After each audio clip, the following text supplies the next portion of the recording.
மூன்றாவதாக இயேசு நமக்கு துணையாக இருக்கிறவர்.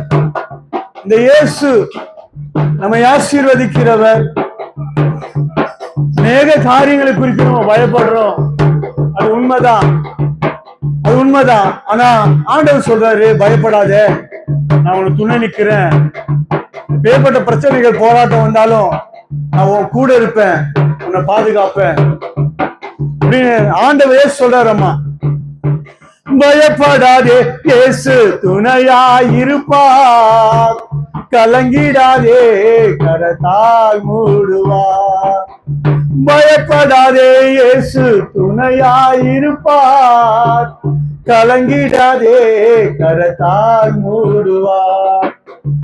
இம்மட்டுமாய் காத்தவரே இயேசு இனிமேலும் உன்னை காத்திடுவார்.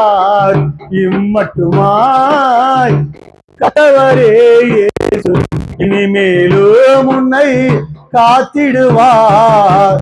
கலங்காதே, திகையாதே. அருமையான தாயாரு, அருமையான தகப்பன்மாரு, நீங்க உங்க வாழ்க்கையில அநேக காரியங்களை குறித்து கலங்கலாம், கலக்கப்படலாம், வேதனைப்படலாம்.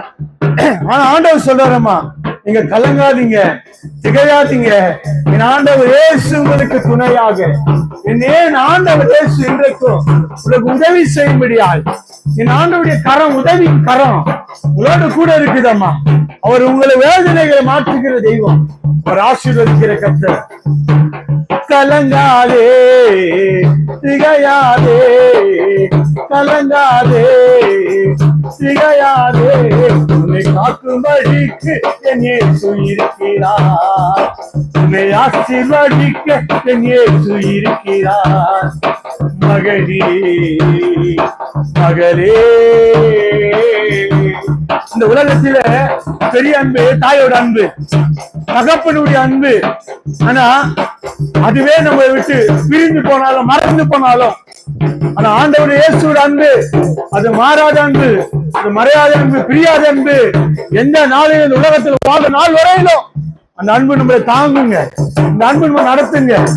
உலகத்தோட மனுஷன் காயப்படுத்தலாம், வேதனைப்படுத்தலாம், கஷ்டப்படுத்தலாம்.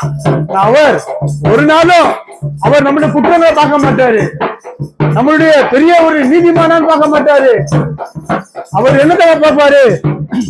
உடைஞ்சு போன உள்ளம், வேதனைப்படுற உள்ளம், கண்ணீர் வடிக்கிற இருதயம், அதை மட்டும்தான் இயேசு பார்ப்பாரு. என் ஆண்டவர் இயேசு சொல்றாரு, தகப்பனும் தாயும் கூட மறந்து போகலாம்,